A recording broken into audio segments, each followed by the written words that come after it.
The winning blueprint presents. In the lab room. While you're here, go ahead and sub up.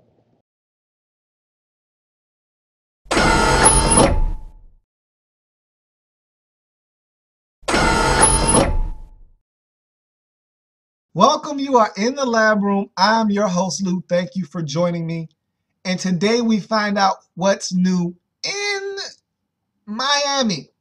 And that completes the Florida trifecta as we knock down all three Florida teams in consecutive days. Started off with the Tampa Bay Buccaneers, then proceeded to the Jacksonville Jaguars, and today we will wrap Florida up with the Miami Dolphins. Today, talking about the Dolphins is courtesy of YouTube subscriber Double D, Devin Downing, got in, got the Dolphins up, and so we will be finished with the state of Florida after we complete the Miami Dolphins.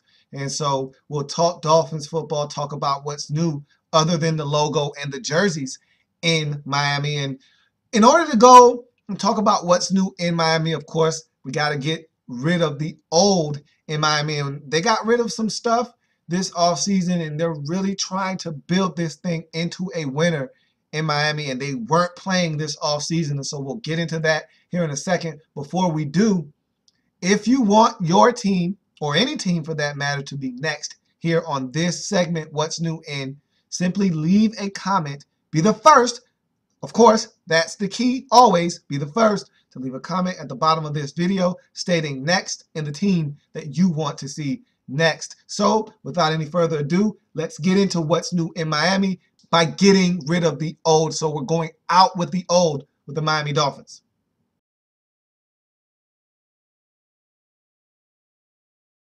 So in order to go in with the new, out with the old, whatever the case may be, of course, I need the help of two of my most trusted assistants, my handy dandy pointer, which you see before you, and my big board. I've got both.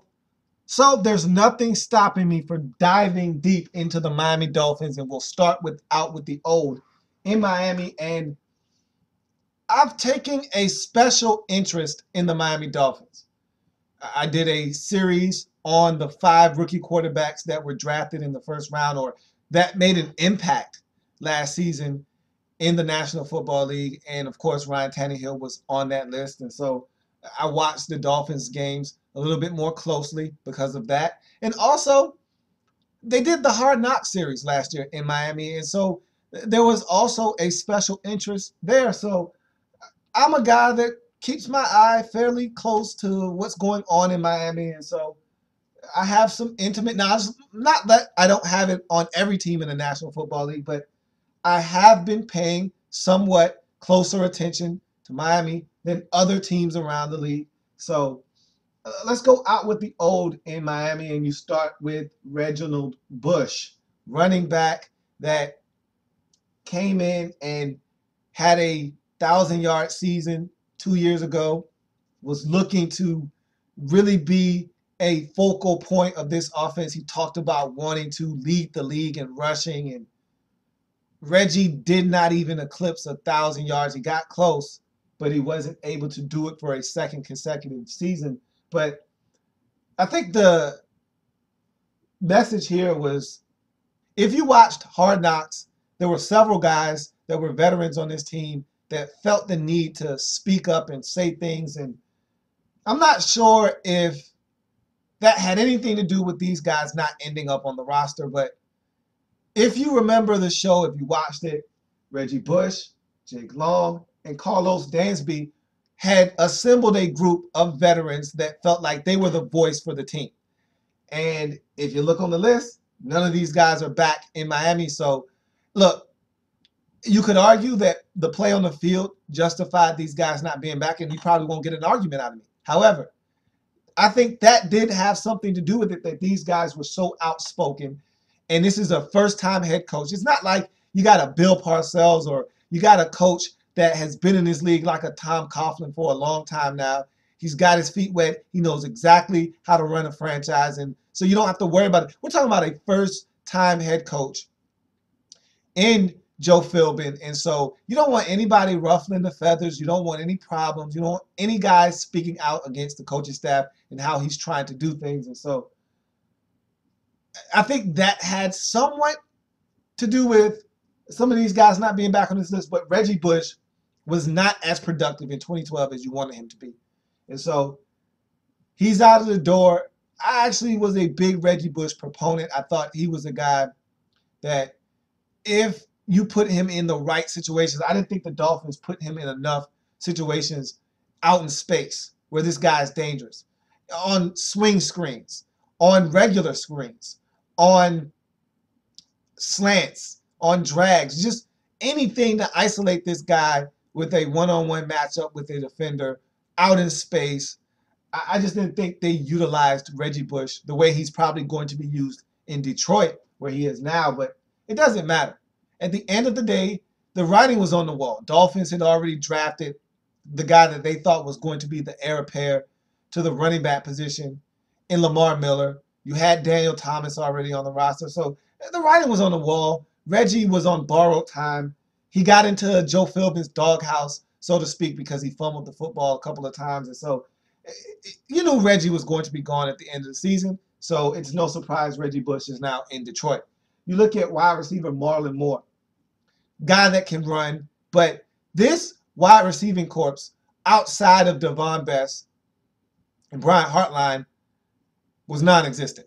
And so a guy like Marlon Moore was part of the reason why the Dolphins felt the need to go out and go bananas in free agency and go get receivers, because they felt like we need to do more to help Ryan Tannehill. And they were right. A guy like Marlon Moore isn't going to get it done. And so Marlon Moore is a guy that can run, but not fast enough to stay on this roster. And so he's in San Francisco. You won't miss him one iota. You look at tight end Anthony Fasano, that's someone you will miss. Now, Anthony Fasano never has been the most athletically gifted guy. He isn't going to outrun a safety. He's not going to create massive separation between he and a linebacker. But he's a big body at about 6'5". He uses his body well to shield off defenders. He catches the football. He was really big for you in the red zone a season ago. And the guy is very adept at blocking in the run game as well. So you get the full package with Anthony Fasano. He's a veteran. He understands what it takes to get it done on the field, on the practice field, in the film room, in the gym, in the weight room. And so Anthony Fasano is a guy that is a team leader, a guy that you're going to miss in his locker room. You're going to miss his production on the field as well, but he's not irreplaceable. Again, he's not a guy that's going to have eye-popping numbers. He's not going to really be a huge difference maker, but he is one of those glue guys. And so Anthony Fasano, now in Kansas City, you're going to have to find someone to step up. And it may not be one guy. You might have a collection of guys that step up, because if you watch the Hard Knocks series a season ago, you see what the Dolphins have at the tight end position. They have some stuff, but there aren't many guys on their roster that can do everything that Anthony Fasano did for this offense in terms of blocking, catching, and doing all the small and intangible things. And so you're going to miss Anthony Fasano. He's now in Kansas City. You move on to offensive tackle Jake Long. And here's a guy that Dolphins fans are probably torn on, because you look at Jake Long and you see what he has been, and then you look at 2012 and it's not matching up. The guy that you had in 2010 that was dominant wasn't the same guy that you had in 2012. And so I don't know if it's injuries, which is what Jake Long attributed it to, or if it's just Father Time starting to catch up with him. He's not an old guy. And so he's a relatively young player. I think he's still got some prime years left. And I think the Dolphins, they wanted him back, and they showed interest. They wanted Jake Long back. But at the end of the day, I think Jake Long knew that he needed a fresh start. He wanted to be wanted. And I talked about that before, and I talk about it all the time, how these free agents want to feel like they're wanted. And in St. Louis, they made him feel like he was wanted. The press and the media have been a little harsh on Jake Long in Miami. And when you're drafted number one overall, yeah, you're going to get that scrutiny. And for as good as he's played, I didn't think he deserved to be targeted the way he was in the media. But when you're drafted that high and you've already shown that you can be an all-pro player, when you're not playing at that level, guess what? The scrutiny and the criticism is definitely going to follow. And that's what happened to Jake Long. And I think that had a little bit to do with him saying, hey, you know what? I'm going to St. Louis. That's where he is now. And if you're the Dolphins, while you wanted Jake Long back, and there is a void on your offensive line because he's not there, you feel like, hey, we'll make do. We'll figure this thing out. We'll be okay. We'll be just fine without Jake Long. That's how you feel. Is that actually the truth? Is that actually what will occur on the football field? Only time will tell, but we'll see. But Jake Long no longer in Miami Dolphins. You go over to the defensive side of the football, and we start at cornerback Sean Smith, one of my favorite Dolphins. And I know Dolphins fans, I've talked to many of them, and they just wanted Sean Smith gone. And I couldn't understand where this was coming from. Why did they think that Sean Smith was a good corner? I felt like he's one of those young, budding stars at the cornerback position. How many guys in this league can play the cornerback position at 6'3"? How many guys can play the cornerback position as aggressively? Yes, he gets beat sometimes. When you're as aggressive as Sean Smith is, and when you're 6'3", what do you expect guys to be? Why do you think the Seattle Seahawks corners are so aggressive? Because they're big. You're talking about 6'3" and 6'4" respectively with Sherman and Browner in Seattle, and they're both aggressive. Yeah, they're going to press you at the line. Same thing with Sean Smith. I'm going to press you at the line, be aggressive, try to jam you at the line of scrimmage, knock the timing off of your route. And if you beat me off the line of scrimmage, you might get me. But I don't have a problem with that. Sean Smith is an aggressive corner. He tackles. He's physical. I like him. I like him a lot. And I thought that it would have been in the best interest of the Dolphins to hold on to this guy. And yeah, he was looking for a big payday. Why wouldn't he? It's his first major contract. He felt like he could test the market and get paid, but he ended up not getting a huge deal. This corner market was oversaturated this offseason. And so I thought that you could have had Sean Smith back in Miami. I don't know if the Dolphins really wanted Sean Smith back, though. I don't think they made that much of a concerted effort to bring him back. And so he's in Kansas City, and we'll see if it was the right move. Again, only time will tell if the Dolphins made the right move here. But nonetheless, he's no longer on your roster. You move on. We'll talk about guys that you have brought in to look to replace him. You look at linebacker Kevin Burnett. Here's a veteran on this football team. One of those core linchpin guys that brings the hard hat, the lunch pail every single day, gets it done on the field, gets it done off the field. And he was a leader in that locker room. But again, you want to get younger. You want to get more athletic, more talented. Not to say that Kevin Burnett wasn't all of those things, but he isn't a young man. We're talking about a guy that's been in this league for 9 or 10 seasons. He's been around the block a couple of times. And so, yeah, he's getting a little long in the tooth. He's not a playmaker. He's just a guy that is always where he's supposed to be when he's supposed to be there. Is he going to get you 2 or 3 interceptions, 4 or 5 sacks, and 100-plus tackles? No. He'll get you 100 tackles, but he won't get you any sacks. He won't get you any interceptions. He won't make any game-changing plays, and I think that's what the Dolphins are looking for, guys that can change the game. And so Kevin Burnett was a guy that the Dolphins decided, hey, look, we've got some younger options coming in here, and we feel like they can get it done. And it's a young movement in Miami. The Dolphins are starting to build this thing up the way that Joe Philbin wants to do it. And you look at your GM, Jeff Ireland knows what time it is. And the clock is ticking. Tick, tock, tick, tock, tick, tock. This is it. This is it for Jeff Ireland. If he does not get it done this season, he doesn't get another chance. And so he's pulling out all the stops, and we'll talk about that here in a second. But a guy like Kevin Burnett was a casualty of Jeff Ireland realizing that I got to make some drastic changes and win football games right now. And so same thing with the next guy up on this list, Carlos Dansby. Solid player, Again, a guy that you went out and sought after in free agency 3 or 4 seasons ago, but at the point now in his career and what you're trying to do, they just don't match up. You're looking for a guy that's a game changer. Carlos Dansby is no longer that in your mind. And again, I'm not sure if Carlos Dansby being outspoken, he disagreed with a lot of things that the Dolphins organization was doing in the offseason, including releasing Chad Johnson. He wasn't a big fan of some of the moves made in the offseason, and he was vocal about it. He came out and spoke to the coaching staff. He spoke to the media.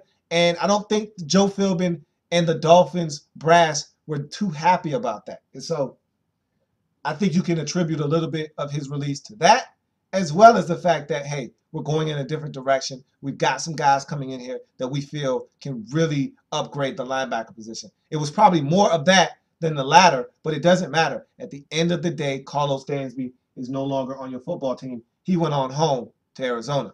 You look at defensive tackle Tony McDaniel, solid defensive tackle rotational depth player, not a starter in this league, even though you started him quite a bit in Miami. He's not a starter. He's a guy that you play 25 to 30 snaps. You get him on the field. He can do some things. He's not going to get pressure on the quarterback. Probably not going to have many tackles for loss, but he'll hold up at the point of attack. He'll do his job, and he'll stop any runs from coming up the middle of your defense. Solid player, but again, he's not irreplaceable. He's no longer on your roster. So that's the out with the old in Miami. We switch gears, go to in with the new in Miami.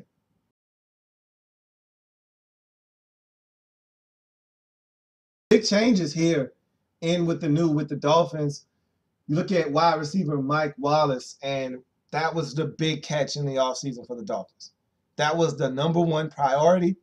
That was the thing that they wanted to get done the most.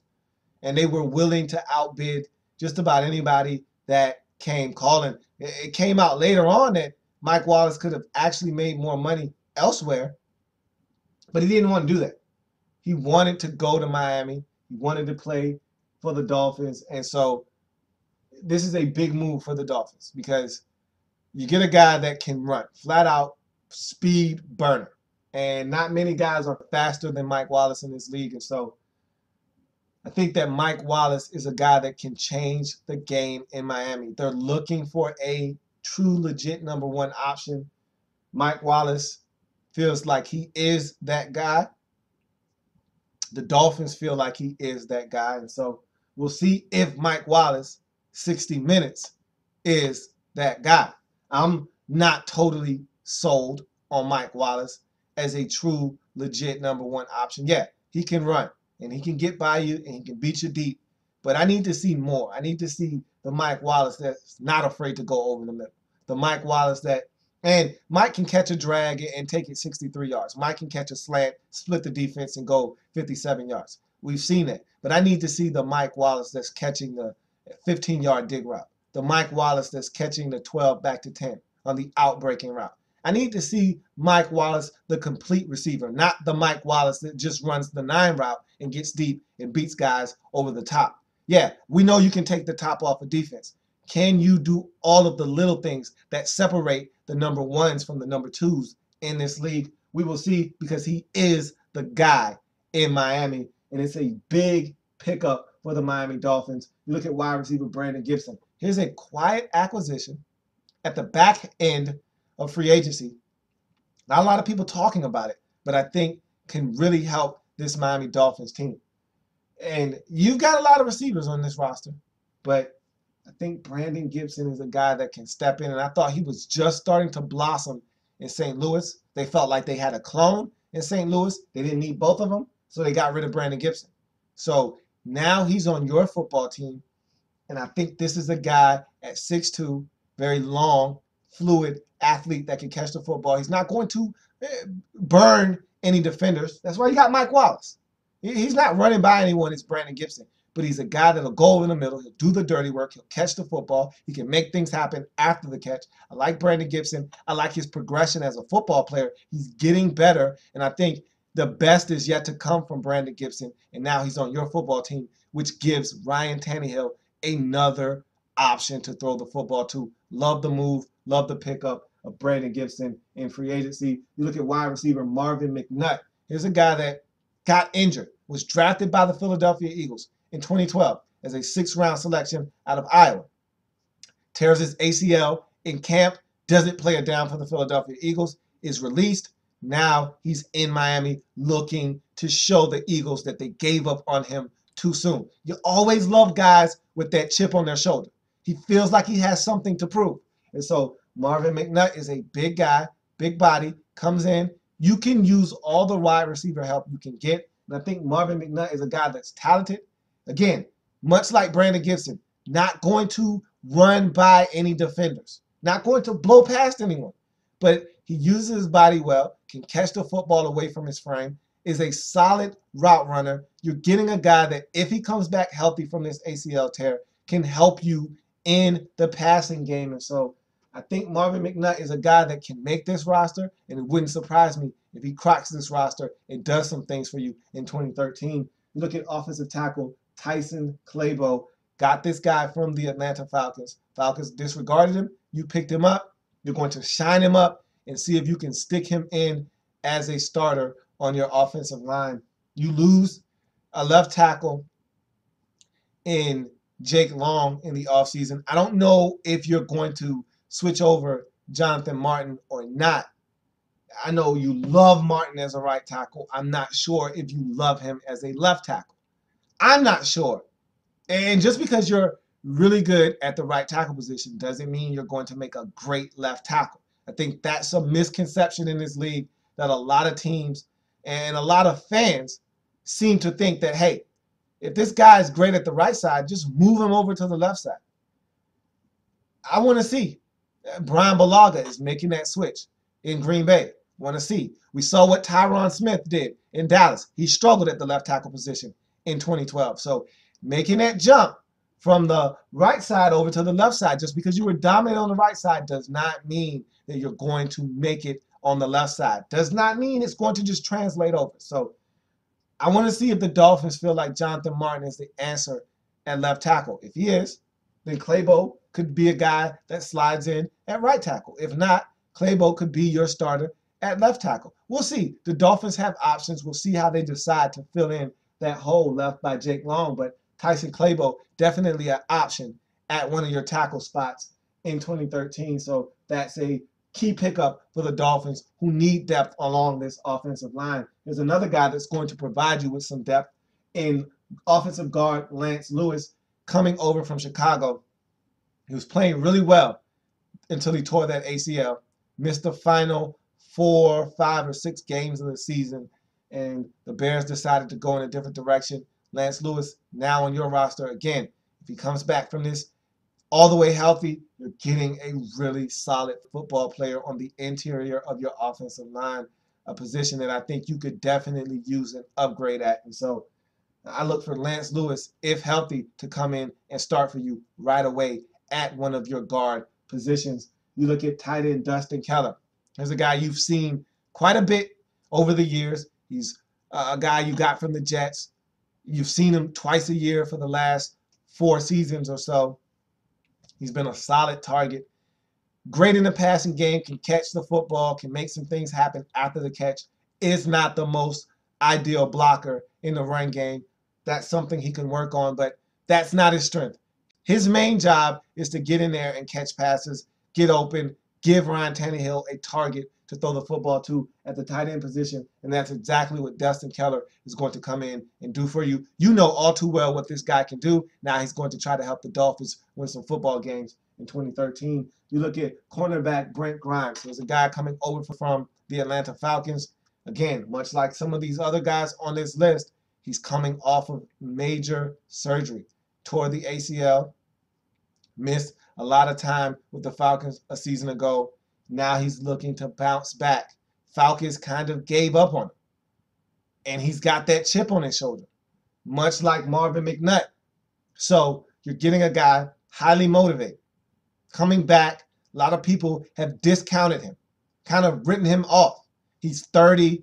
He got a 1-year deal from the Dolphins, so they're not sure what he can bring to the table after that injury. He's got a lot to prove to a lot of people. And he's in a contract year. You're getting a very motivated football player in cornerback Brent Grimes. And so if you're a Dolphins fan, look out. This guy could be one of your most pivotal players in the secondary in 2013 because he's got a lot to play for, a lot of people to prove wrong, and a lot of money to be made for Brent Grimes moving forward. So you look at linebacker Dannell Ellerbe. Here's a guy that has already been paid. So he's happy. Pockets are fat. He's ready to rock and roll. You get him from the Super Bowl champion Baltimore Ravens. He comes over, and he was probably the best linebacker on that football team. Not probably, he was. With Terrell Suggs being out for the majority of the season, Dannell Ellerbe really was the rock in the middle of that defense. Ray Lewis was banged up all season long. Dannell Ellerbe was holding it down in the middle of that defense for the Baltimore Ravens. And the Ravens wanted him back, but not at the price tag that he was going to command. The Dolphins had no problems picking up that tab. He's now on this football team. He's a young, instinctive, and very, very good inside linebacker. He's going to come in and instantly upgrade your linebacker position. You got a really good football player here in Dannell Ellerbe. Let's see if he can come in and live up to the life of that contract, as he signed a huge, very lucrative deal in the offseason. Dannell Ellerbe, a guy that you look to be a staple of your defense for years to come. You look at linebacker Philip Wheeler. He comes in from the Oakland Raiders, a guy that's a hard-nosed, tough defender. Really like the aggressive nature of Philip Wheeler. He's a guy that comes to the party with very, very nasty intentions. He shows up on the scene, someone's getting hit. And doesn't matter, somebody's getting hit.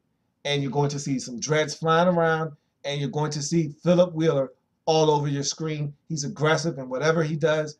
I really love Philip Wheeler. I love this addition to your team. Again, this linebacker position is being upgraded, and that's why guys like Kevin Burnett and Carlos Dansby are no longer on the roster, because you went out and got guys like Dannell Ellerbe and Philip Wheeler. And so these guys instantly come in. They make this linebacker group younger. They make it faster. They make it stronger. They make it more aggressive. They make it flat out better in Miami. You look at defensive end Von Martin. Solid rotational depth defensive end. Again, not a guy you want to start per se. He started in San Diego where you got him from, but I don't think he's that much of a difference maker. You have guys at defensive end that are solid. You might even kick this guy inside to defensive tackle, being that he was a 5 technique in San Diego. I could easily see you kicking him inside and letting him play a little bit of defensive tackle in this defense in Miami. So solid addition to your football team in Von Martin. So those are all your offseason acquisitions in terms of trade or free agency. Now let's talk about these draft picks. And if you're looking for an extensive breakdown of these draft picks, again, I will turn you over to my 2013 NFL Draft Wrap-Up Series that I've done on every team in the National Football League, including the Miami Dolphins. So if you want a breakdown of each and every player, go there for that analysis. Defensive end Dion Jordan is your first-round selection. Sent shockwaves through the league. First big move in the draft. I think this guy is going to come in and really be a handful for opposing tackles in this league. Really love the selection. I love the ballsy move to go up and get him. I think the Dolphins are really going to be happy with the player they got here. Cornerback Jamar Taylor out of Boise State in the second round. Offensive tackle Dallas Thomas in the third round. So was cornerback Will Davis selected in the third round. Linebacker Jelani Jenkins in the fourth round. Tight end Deion Sims in the fourth round. Running back Mike Gillespie in the fifth round. Kicker Khalif Sturgis in the fifth round. And rounding out the draft, safety Don Jones in the seventh round. Those are your draft picks. So we go from guys that have a very good shot or are locks to make this roster to those who are fighting for their NFL lives as undrafted free agent rookies. So we run down this list quickly. Running back Cameron Marshall out of Arizona State. Wide receiver Chad Bumpus out of Mississippi State. Wide receiver Jasper Collins out of Mount Union. Guard Chris Barker out of Nevada. Offensive guard Brian Thomas out of Texas A&M. Center Sam Brenner out of Utah. Defensive back Keelan Johnson out of Arizona State. Safety Jordan Kovacs out of Michigan. Linebacker Alonzo Highsmith out of Arkansas. Linebacker Michael Clay out of Oregon. Linebacker David Hines out of Florida Atlantic. Defensive end Tristan Okapalago out of Fresno State. Defensive end Emeka Anye Nkwu out of Louisiana Lafayette. Defensive tackle Chris Burnett out of Old Dominion University. And defensive tackle A.J. Francis out of Maryland. Those are your undrafted free agent rookies. There are 15 in all. These guys are looking to crack this roster. And with a lot of the turnover in Miami, again, Joe Philbin is getting his guys in here, getting the guys that he feels can help him win football games. And your GM, Jeff Ireland, is looking to try to save his hide, trying to save his job in 2013. I don't see many of these undrafted free agents making this roster. You got to win now. And again, most times, often than not, free agent rookies aren't going to come in and have an immediate impact. And so, not sure if 3 or 4 of these guys will make this roster. Maybe 2, maybe just 1, but 3 or 4, I think, is a stretch in Miami this season. But you just never know. If some of these guys come in, they compete, and they show this coaching staff that not only can they play in this league, but they can help you right away. Maybe 2 of these guys, possibly 3, could make this roster, but I don't see 3. I see more like 2 or just 1 of these undrafted free agent rookies cracking this roster. So now we go to any philosophical changes in Miami.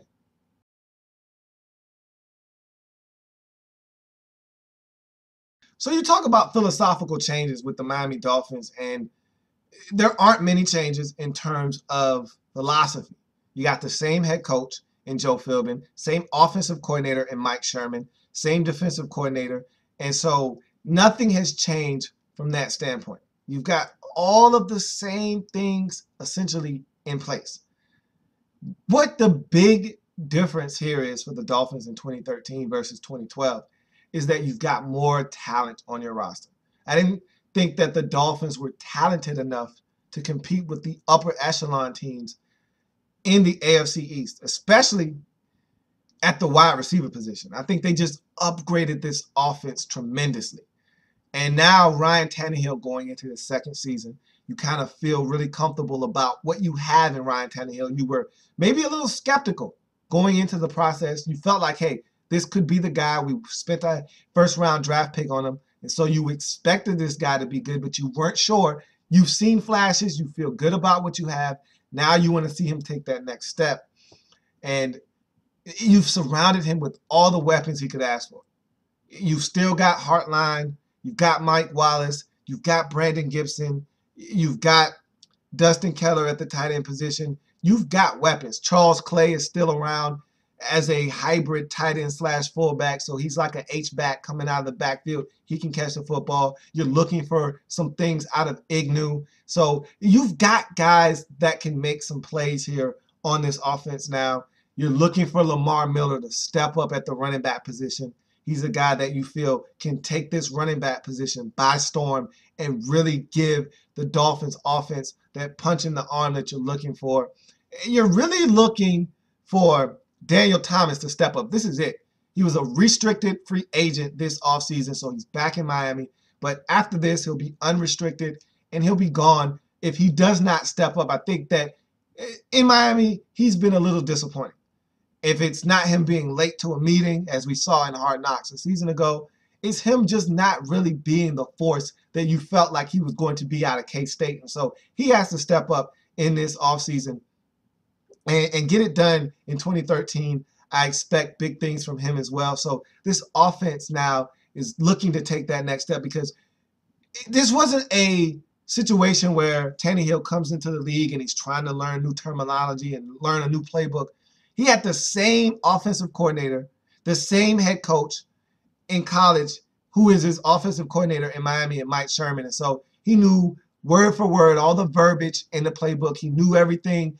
He knew this playbook in and out. He was teaching guys on this team what the plays were and where they needed to line up at. And so from that standpoint, you feel like, hey, this guy is ahead of the game. He's ahead of the curve. Now you're looking for him to take that next step. And so the Dolphins offense is going to be something that is one that you got to keep your eye on, because if everything goes the way the Dolphins anticipate, this could be a breakout season for the Dolphins in a huge way, and it'll be because the offense is clicking on all cylinders. You look at the defensive side of the football, and with all of the new additions at corner, with Brent Grimes at linebacker, with Donnell L.A.B, and you also have Philip Wheeler. You've still got Cameron Wake. You drafted Deion Jordan. The sky's the limit for this Dolphins team. I think this defensive line is underrated as a whole. You look at everything that you have, Paul Soliai, and right across from him, Randy Starks. I just think this is a very underrated defensive line in Miami. I don't think they get enough credit for what they put forth on the table every single Sunday. Cameron Wake is dominant because he's allowed to be dominant because there are other guys on this defensive line that can get it done. And Jared Odrick, when he's playing good football, he's a solid guy in there as well. And so I think that the Dolphins really have good chemistry up front. Now you add in some linebackers that can really run, that can really play football. Then you get some guys in that back half of the defense that you feel good about. I thought that one of your safeties really played well last year in Jones. I thought he was excellent. And now you get another guy back in Chris Clemens, who was a free agent. You sign him back. That's good. You're keeping that continuity together in your secondary. And so I like what you're doing in Miami on the defensive side of football. And I didn't think you were that bad defensively a season ago. I just thought the offense had a ways to go. If you can get the two to kind of meet and both be playing at a relatively high level, the Dolphins could be one of those sleeper teams that you have to look out for in the 2013 season, because I think the Patriots are going to take a step back. And you can never be too sure when it's Brady and it's Belichick. You always got to watch out because they always find a way to get it done. But I'm not sure this time. I'm not sure if they can overcome all of the drama, all of the adversity of this offseason. I think the door is slightly ajar for the Miami Dolphins. And if they're ready, willing, and able to not only stick their foot in the door and keep it open, but just bust through and go into that open door, I think the sky could be the limit for the Miami Dolphins, but we will see. Don't want to jump the gun, but this is a very intriguing team in 2013, and that's what's new in Miami. Like the content? Want more? Sub up.